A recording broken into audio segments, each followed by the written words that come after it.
Good morning. It's 8 o'clock and we're at the intersection. Great to see you all today. Um, we're going to go back to basics this morning to the bottom of Maslow's hierarchy of needs.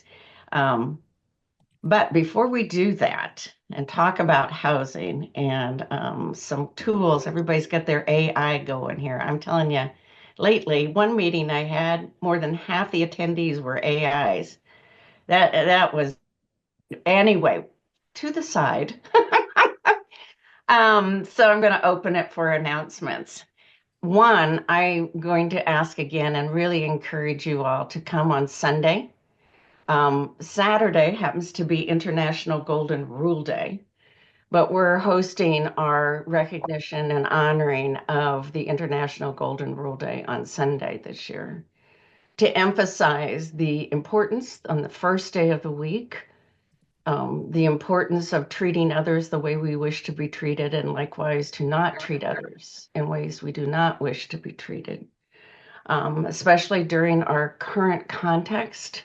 What does this mean? So the mayor is calling for a convening of community, compassion, and courage. He's going to open up our time together at Confluence Park, and he's going to be talking about our context, both nationally and locally, what it means to us, and to encourage us, lay out some thoughts of what we need to be, can be doing. Um, and then that's going to be followed by some of our elders or San Antonians who have been committed to San Antonio for decades, San Antonio Peace Laureates, and also faith leaders here in San Antonio, Imam Omar Shakir, Rabbi Samuel Stahl and his wife Lynn, Sister Martha Ann Kirk, representing the sisters at Incarnate Word, um, Eric Cooper from the Food Bank. The Food Bank won the Peace Laureate following the pandemic for their incredible service. Um, and the list is longer. And I'm not awake enough to remember the whole list. I will try to find the flyer and pull it up on screen. But I will put the information also into the chat. So it's Sunday, high noon, the first Sunday of the month at Confluence Park. If you've never been there, it's beautiful. 315 West Mitchell. It's down by Mission Concepcion in that area, just to get your head around it. If you come, please bring your own chair and bring some water. There are water fountains, but you'll be happier if you just bring your own water with you. So I'll get all that information and put it into chat. I also hear there's a huge rally on Main Plaza on Saturday, like 11 to 2. Both of those are at no cost and open to the public. So 8:03. I think we have time for at least one or two more announcements. And Martha Ann has her hand up. Sister June Durrell and I just prayed with Diane Ortiz, who is walking from Carn City, and it's a prayer walk, a caring walk to think about immigrants. So I'm trying 1 to 5 this afternoon to meet her and to walk with her a mile or two in prayer. And my student journalists do an article on it. Anybody else that might just want to be on a walk to express caring and love for immigrant children this afternoon, 1 to 5, see Elaine Ayala's article about this. I'll put my email address in the chat box if anybody might want to join me 1 to 5 this afternoon. I'd only walk a mile or two. We have had Diane with us before because she is the lead also at the Goliad Road Community of Promise, a very exciting and unique use of congregational property. Congregation is still there, but they're recreating the entire area and buildings into a plaza for community as well as some potential housing. So, doing some just phenomenal work. Again, she's been with us before, so you might go into the recordings about the community, Goliad Road Community of Promise, um, Diane Garcia. Virginia, you have your hand up, and this will be our last announcement today. Good morning, and I wasn't sure if I missed something because I got in a little late, but I just wanted to let y'all know if y'all don't already know, there's currently a bill in the House, this Texas House of Representatives on education and education specifically for undocumented children, and so that bill would not allow kids to attend school under certain provisions only. And so that's a really important bill that we need to kind of voice our concerns. And I don't know if that's related to the march that Sister Ann is speaking about, but definitely would impact children, undocumented children. Thank you, Virginia. Um, I'm also, after this, I'm going to be sending everyone a video recording. It relates to this. It made me think of it. A video recording from a panel discussion this last Sunday at Trinity. And it was on separation of church and state in public schools. I cannot over recommend that you watch it. They do go further into what's called the Blue Bonnet curriculum. And if you're not familiar with that, it's really, it's a must see. It really is. So I'll be sending that right after this. So now we are here though, and we're going back to basics. As we all know in this screen, the initiatives in any city across the United States um, that, hang on, I should not be doing what I'm doing while I'm talking, that have the most impact are the ones that are in geographic proximity to others and geographic proximity to the need. So that's one reason Bridges to Care is created the way it is. So it pulls together congregations that are in geographic proximity to the needs in geography, and those that also focus on the bottom of Maslow's hierarchy of needs: home, food, security, identity. And it doesn't take much to then understand how that builds community.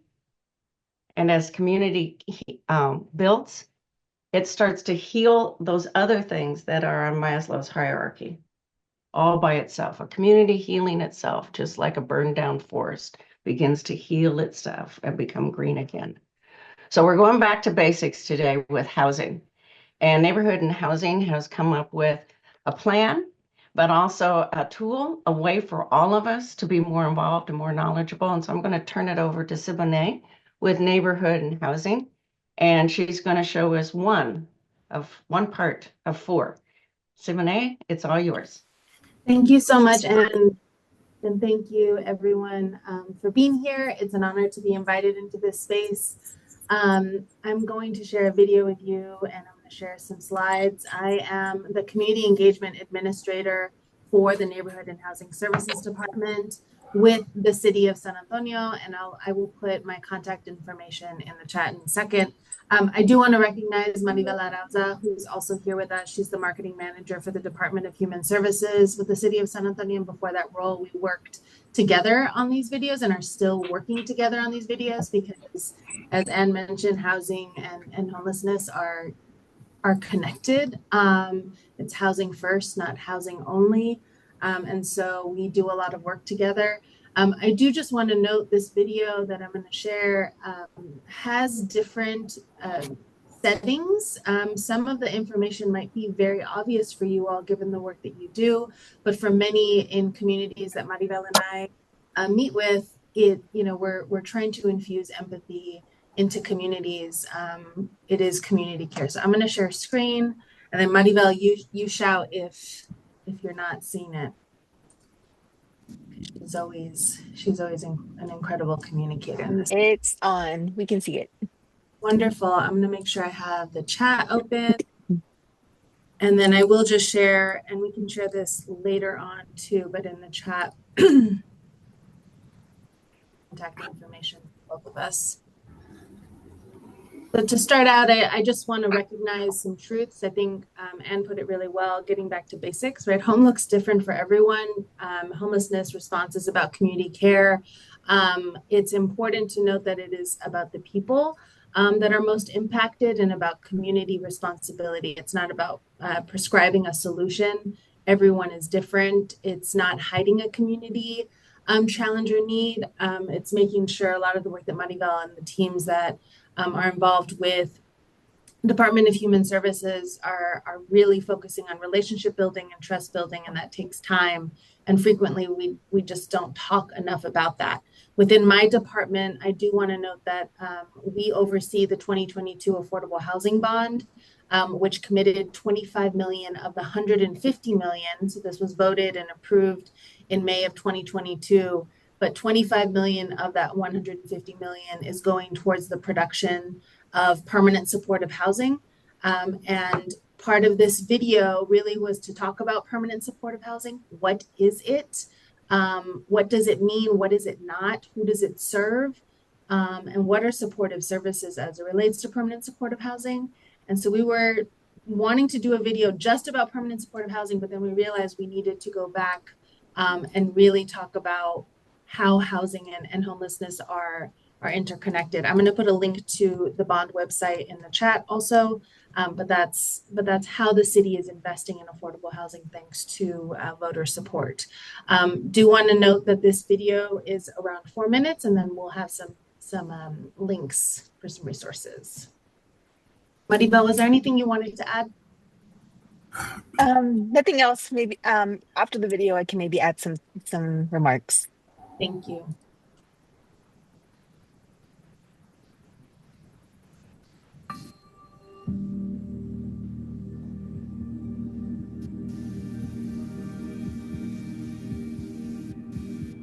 When we look at the language of a problem, there's always a negative connotation attached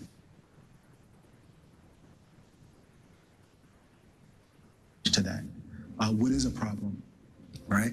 A problem is a situation that produces harm. And when you look at homelessness from that perspective, it causes you to inherently perceive it in a bad light. So I would say homelessness is not a problem. It's the result of the problem. As a community, we have, of course, one of the highest poverty rates in America, right? So that is the initial framework from which we are starting for families and individuals. We also have a history of systemic inequities in our community, systems that are not built for folks who are particularly vulnerable, which is creating a higher population of those who are underserved. We can also talk about folks who are cost burdened relative to their housing expense in our community. And we know that 90,000 plus households meet that criteria in San Antonio. Okay, well, come on, I'm gonna show you where to go get your mail, and I'm gonna show you the bulletin board. And then I'm gonna take you to your room, okay? People who are experiencing homelessness, especially those who are unsheltered, almost always have experienced trauma in their past that led to the homelessness. This could be military experience, it could be domestic violence. Mainly, we want to ensure that individuals have options. Everybody's different, every family is different, which means all of their needs are vastly different. So success in our work looks like making sure we have those diverse housing options with those supportive services in place to really help families find affordable housing, comfortably relocate to it, and stay housed in one. Ensuring that someone has a home is helping ensure public safety. It's helping ensure education for the family, ensure that we're looking at someone's entire well-being and health. So by helping address housing, we're really helping serve all of our collective community needs. I think one of the things that bugs me the most, this is speaking from like Brittany lived experience, Brittany, is that my homelessness was a choice, that I just don't want to get a job, that I don't want to follow rules, that I'm comfortable with being on the street. And while some of that can be true at times, deep down internally, I'm like begging for somebody to tell me that I'm worth making a move. Being unsheltered, I always thought it was a failure, not a struggle. I didn't have a choice in being homeless. My mental health and substance use, it imprisons you, it tortures you. I think that people think that all of our services are all siloed, right? I wish people would know that all of our services are going through this continuum of care system to collaborate all the needs and efforts in the community. It really is a community effort in the task of trying to end homelessness and all these other different agencies. We're faced day in and day out with the seriousness of a population of people who are oftentimes forgotten, who are looked past. And I just want to say that it's our job to see them.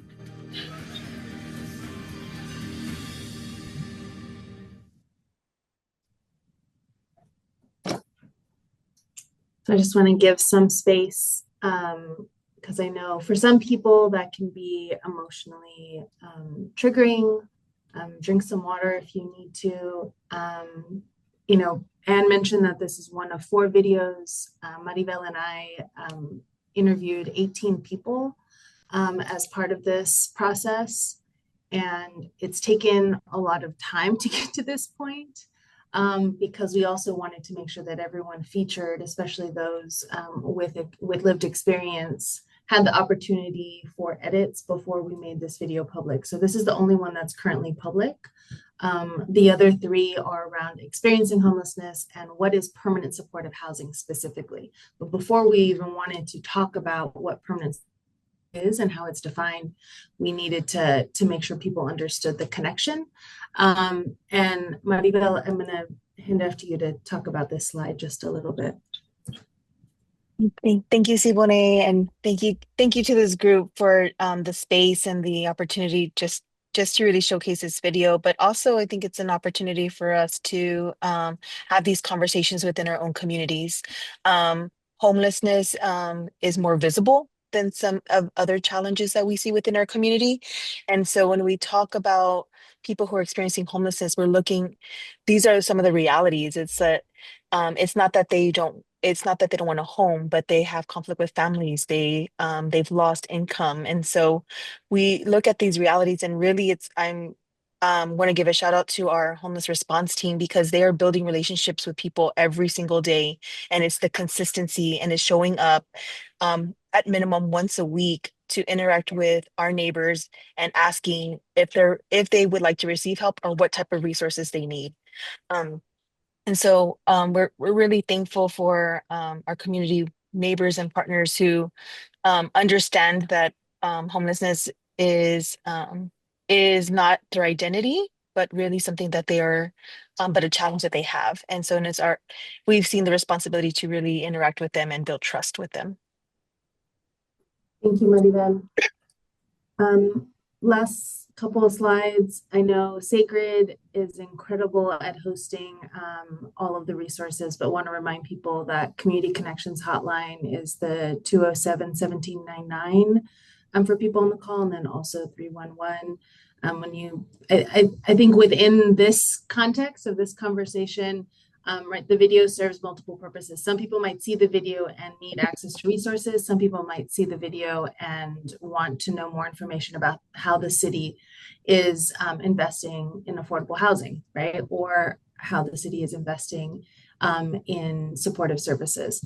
I do want to recognize Anne's question in reflection in the chat. I'm going to put some links in the chat, but we also have a survey for reflection that I'll also add here. But the idea behind these videos is to help facilitate conversations. So this video was produced by the City of San Antonio for you all to use in different spaces.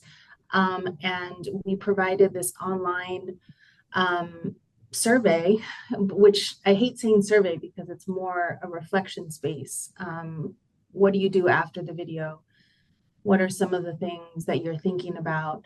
And this will help us in understanding how to change some of the content too. So wanted to make sure I put that in the chat. And then the last one is our is our contact information, which I also already put in the chat. And I will stop sharing screen because I want to see faces. I see Kendra has a hand up if you would like to speak. I'm not, well, first of all, good morning, everybody. And thank you, ladies, for the work that you're doing and the way that you're showcasing homelessness. I'm not going to show my face right now because I do have curlers in my hair and I'm not going to go there. I am employed at West Care, Texas. And I was chronically homeless in San Antonio for over 3 years, if you actually go by the standard of what being chronically homeless is. And 2 years of that experience was at Haven for Hope. And I guess I feel like there's a homeless area of San Antonio, right? Where there's a lot of services and where homeless people are more accepted. And I feel like a lot of homeless people are very benefited by the community of services that are provided there. But because there's such an intense concentration of homeless people in that area, like basically if you want wraparound services, you need to go to Haven for Hope or you need to be in downtown San Antonio. And the homeless issue is all over San Antonio. And I know one thing with the bond renovation that we've been instrumental in at the Ella Austin Community Center, which is also under our organization's and I guess we employ the staff there so that we could make sure that it did continue, is to focus on community hubs. And I know we're in a group of people that are looking to take land from their congregations that work in the community that are desperately seeking ways to keep homeless people in homes. And so I think Town Twin Village, which my president of our company, Miss Beverly Watts Davis, sits on the board, Mark Wittig, something I had the privilege to tour before it ever opened. Just more centers that have completely wraparound services that are supported housing, that everything that they need from employment to healthcare is very central, but more of them and spread out through the city. I just would really encourage everybody to kind of move in that direction, making community hubs where these services are accessible in one place, but more spread out than downtown San Antonio. And just God bless you, ladies. Thank you for everything that you do. I was able to navigate my way through these systems successfully, and I can't tell you what a difference you made in my life. You literally saved it. Thank you, Kendra, for sharing.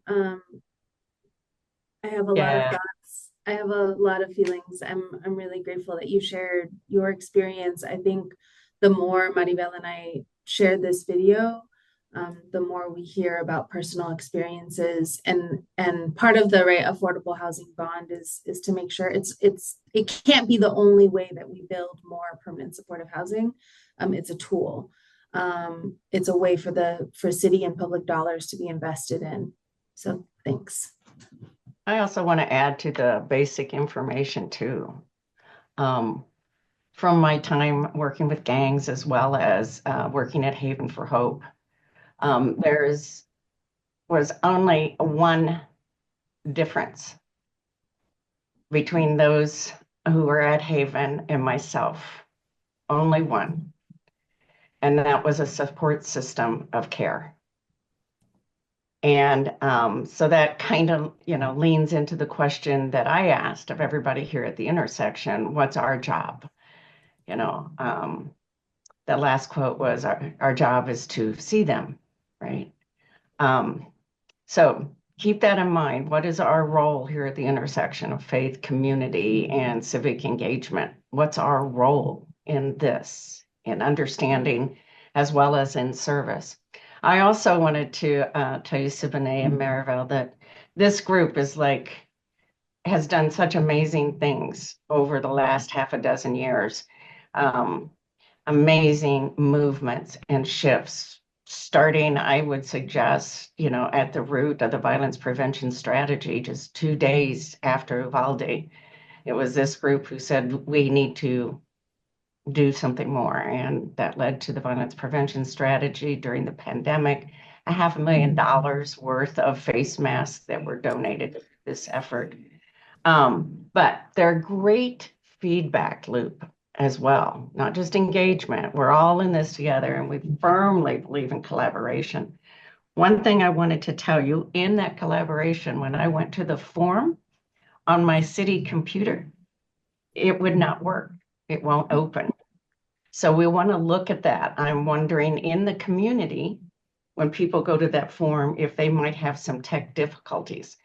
One of the things that we know, those of us, and you both do, work in community, some of the technology we have to be really careful with to make sure that it can universally be open. It's one reason we use Zoom, because it's more common within the community and people are more familiar with it. So just wanted you to know that. No, thank you, Anne. And I will just note, you all are the first people we're sharing this link with, because we've done the showings in person. And so they've been handwritten cards with these same questions. So I really appreciate that feedback. Yeah. And you get that. And I noticed that you both put your names and emails and information in there. So folks here, they will call you or find you if they need or want to share with you. I'm going to take just a brief pause because it seems like it's a natural moment here. For those of you who might need to be heading on with your day, thank you for being with us today and all other days. Don't forget that this recording will be posted at Sacred at the intersection so that you can use this and show it to your team, to congregation, or organization. Begin planning, how are we going to use this? What could we do with it? How could we do lunch and learns, etc. So keep that in mind. I will be sending out an email after this about this coming Sunday, as well as a link from the panel this past Sunday on education, in the current context. I'll be sending that immediately after this. And next week, we'll also be talking about unsheltered housing. And so we're going to continue this basic for just a week or two. So then we'll go into some other basics. So we're going to continue. I hope Maribel and Siboney, you can continue to be with us a little bit. And I noticed that Peter has his hand up. Thank you, Anne. And thank you, Siboney and Maribel. I really appreciate the Neighborhood and Housing Services team. I had the privilege of being on the Housing Bond Committee and the RFP committees subsequent to that. And the SHIP is, I think, the gold standard in strategic planning in our area and the work that we do. And I have a question about that kind of leads into what Kendra was talking about with the supportive housing and wraparound services and being more available around the city. But one of the things that we really made a point about was the wraparound services throughout the whole, all the different areas of affordable housing. And I know as we're coming into the next bond and it being submitted again, one of the things was how do we monitor the impact of the wraparound services in our affordable housing model? And having something that we can share, because we can show numbers of this, how many homes were provided, but I think at its core is how do we help people move up from that 30 AMI to the 50, to the 60, to the 80? How are we showing that progression? Because we can't build enough homes to address the need. And so just wanted to catch up on that. I know those conversations that we've been having about having some type of strategic metric with all of the funds that go out to the contracts. And of course, permanent supportive housing is that's what makes it work, is the wraparound services, but that should be throughout the whole ecosystem. So that's my question. Again, really appreciate all the great work y'all do. Not an easy question, Peter. Unfortunately, right, like I think the metrics have been about production. So I think a lot of people on this call are familiar with SHIP, as Peter mentioned, which is the Strategic Housing Implementation Plan. It was voted in December of 2021. It has 36 strategies. It's available online. I'll put a link in the chat in a second. And it includes in the 10 years to preserve and produce affordable housing through it's, it's a 78-page document, but we also have a dashboard that's tracking the production of the various area median income. And for those who don't know what area median income is, we have a wonderful page now, sa.gov/MI, that talks about how affordability is defined. And so I also added that to the chat. I think, Peter, we've been so focused on the metrics of the production that we are not, to my knowledge, full transparency, monitoring what that means for people to move from 50 to 80 or 30 to 60 or 30 to 50% AMI, which again, just underlining for those less familiar with this language terminology, is income rates, income levels. Those income levels are determined by Housing and Urban Development. So on a federal level, the city of San Antonio does not determine those levels. And a lot of people don't necessarily understand AMI. And so that's why we put together a page. But I think back to your point, Peter, we need to monitor that because we also need to think through how this is changing lives generationally. The next bond, we don't necessarily know what it's going to look like, how much money, or even what the categories are for the affordable housing bond. So I mentioned that PSH is one of the 5 categories, but the other ones are creating affordable rental, preserving affordable rental, building affordable home ownership, and then preserving affordable home ownership, right? So those are the biggest category of that is 45 million, and that's for home rehabilitation. That's for preserving already existing affordable home ownership, because we recognize we can't build at the rate, as Peter mentioned, that we need. We need to make sure that people are able to stay in the homes that are affordable to them. And I think frequently we talk about affordability in different ways. And I want to emphasize to this group and to everyone always, forever, is that affordability is different for everyone. Everyone should be able to afford where they live. That number changes depending on generational wealth, on generational trauma, right? All of these pieces that come in that are not calculated in AMI, which is incredibly frustrating. So there is inequity in the way that we measure affordability. I do just want to own that. And I don't think that we're doing all that we could do, right, to measure kind of what happens with the bond. I will say, because it passed in 2022, we're having a lot of groundbreakings, a lot of ribbon cuttings. As someone who helps out with those, I can tell you it's a lot, and those are wonderful ceremonial expressions. But we also need to be thinking through how we're connecting with individuals living there long term. So I just want to honor your question and say I don't know, because I think frequently we don't say that enough. But I wrote it down because it's something that we should be thinking through. And Maribel, I don't know if you want to talk more about supportive services for PSH. Peter, I do appreciate your question, and I used to work at Opportunity Home for 6 years, and every public housing community does have a case management with supportive services, and so even some of the projects that we are seeing within permanent supportive housing through the bond, they have like after school programs, and they have financial literacy and some of those things that the city departments are leading. But I do see your point about like how are we measuring what that looks like for the person, and where are the gaps? Like if we have certain programs, what are other programs that we can partner with within our community to then maybe address some of the other challenges families are facing?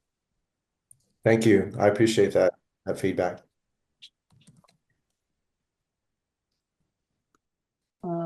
Other questions, thoughts? Maybe even sharing some stories with Siboney and Maribel in terms of what has been and is happening out in the community. I mentioned the work at Goliad Road, the Community Promise, and they've been exploring some potential housing build there, some transitional type housing. So there might be stories out there as well that might be helpful to the neighborhood and housing services. And I want to add, I know we shared the video link to so that you can share with your communities. But if you would like for Siboney and I to talk or present this video and talk about homelessness and housing within your communities, we definitely accept that invitation.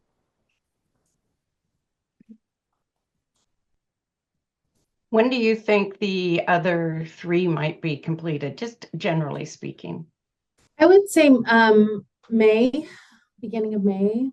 That's what we're looking at. And I will just know, we wanted to have it live for you all today, but we're working on a web page on the on the sa.gov excuse me, site to be able to host the video and host reflection cards and host resource cards.